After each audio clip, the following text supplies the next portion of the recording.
శ్రీ మాముళ్ళమ్మ తల్లి జ్యోతిష్యాలయం. ప్రేమించిన వారు దూరం కావడం, భార్యాభర్తల మధ్య గొడవలు, అత్తాకోడళ్ల మధ్య సమస్యలు, పెళ్లి కుదరకపోవడం, విద్య, ఉద్యోగం, వ్యాపారం, చెడు ప్రయోగాల నివారణ మొదలగు ఎటువంటి సమస్యలకైనా పరిష్కారం చూపగలరు. స్త్రీ పురుష వశీకరణ 100% గ్యారంటీ. విదేశాలలో ఉన్న వారికి వాట్సాప్ కాల్లో జాతకం చెప్పబడును. గురూజీ రామకృష్ణ శాస్త్రి. Cell number 9949667583. మంచి హస్తవాసి ఉన్న గురూజీ. ఒకసారి కాల్ చేస్తే మీకే తెలుస్తుంది. ఓం శ్రీ మాత్రే నమః. ఛానల్లోకి స్వాగతమండి. డిసెంబర్ 30వ తారీఖు అమావాస్య సోమవారంతో కలిసి వచ్చింది. అమావాస్య అనేది చాలా విశేషం. అయితే అమావాస్య సోమవారంతో కలిసి వస్తే దాన్ని సోమవతి అమావాస్య అంటారు. అలాగే ఈ సోమవతి అమావాస్య ఎంతో శక్తివంతమైన రోజని పండితులు చెబుతున్నారు.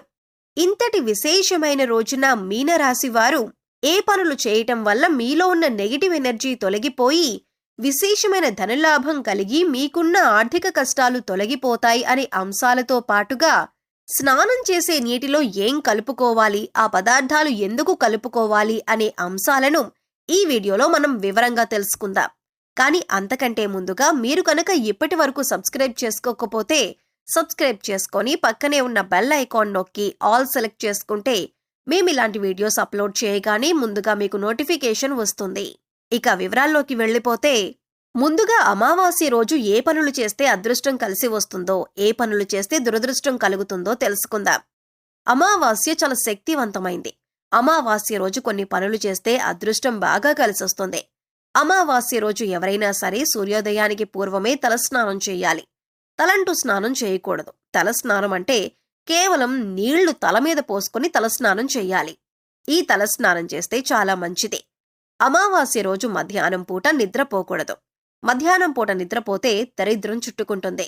ఈ రోజు విశేషంగా లక్ష్మీ పూజ చెయ్యాలి.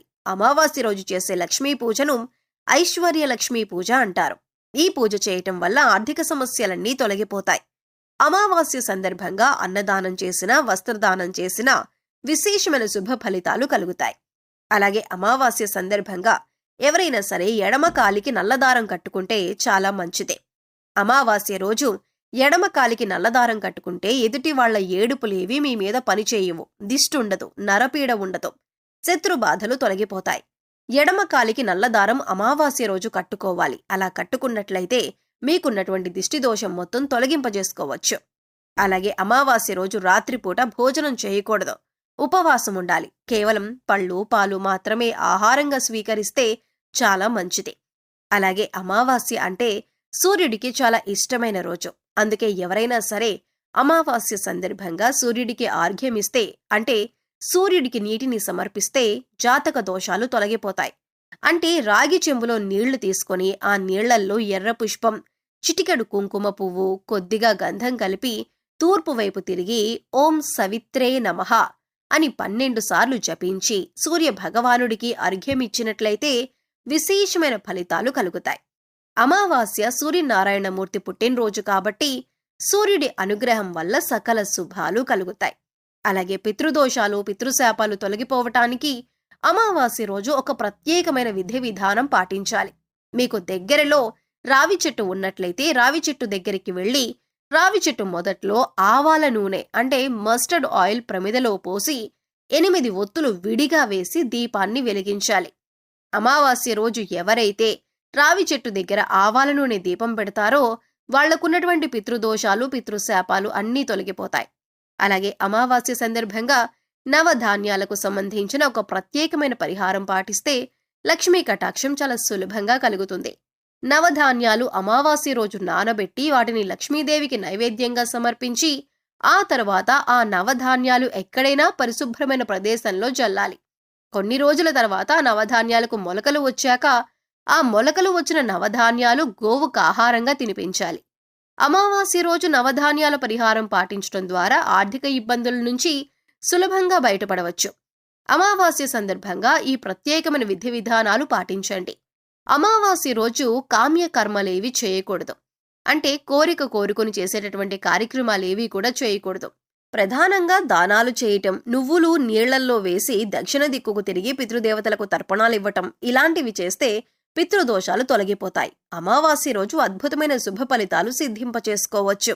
అలాగే అమావాస్య రోజున బకెట్ నీళ్లలో ఏది వేసుకుని స్నానం చేయటం వల్ల మీలో ఉన్న నెగిటివ్ ఎనర్జీ తొలగిపోతుంది, అలాగే ఏ పదార్థాలలో బకెట్ నీళ్లలో ఎందుకు కలుపుకోవాలి అనే అంశాలను ఇప్పుడు తెలుసుకుందాం. ప్రతి ఒక్కరూ కూడా ఆ భగవంతుడి ఆశీస్సులు మాపై ఉండాలని, జీవితంలో గొప్పగా ఎదగాలని కోరుకుంటారు.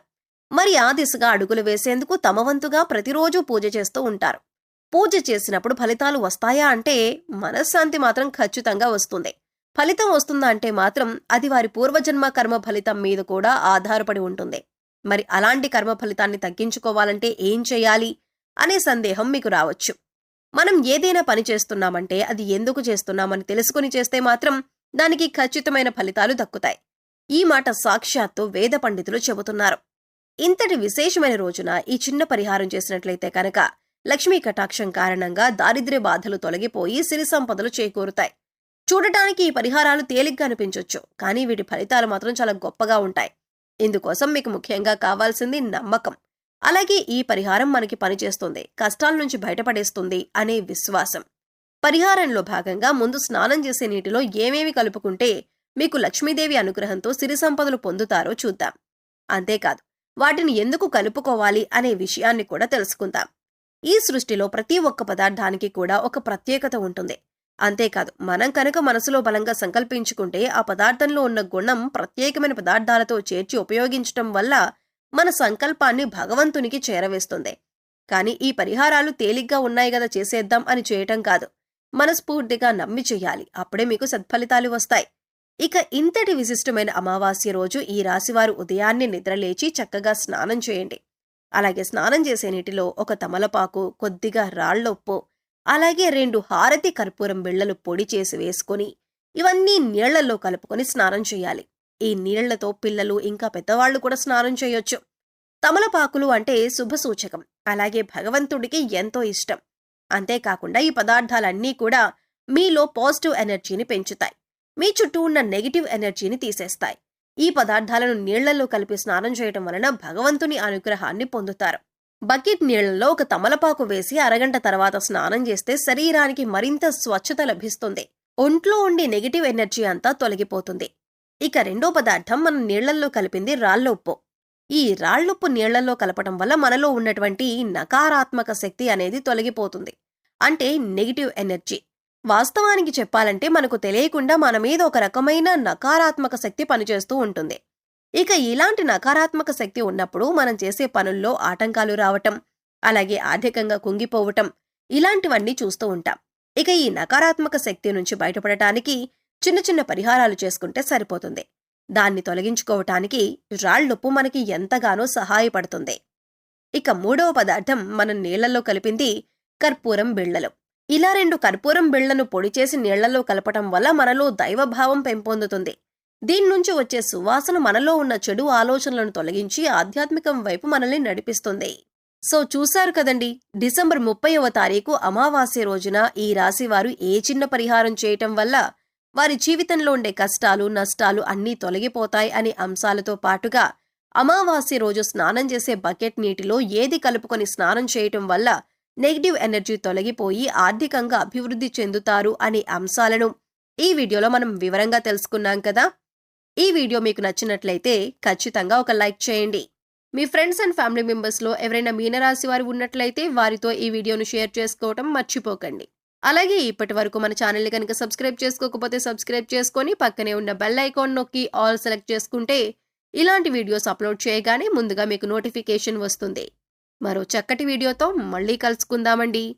ఓం శ్రీ మాత్రే నమః.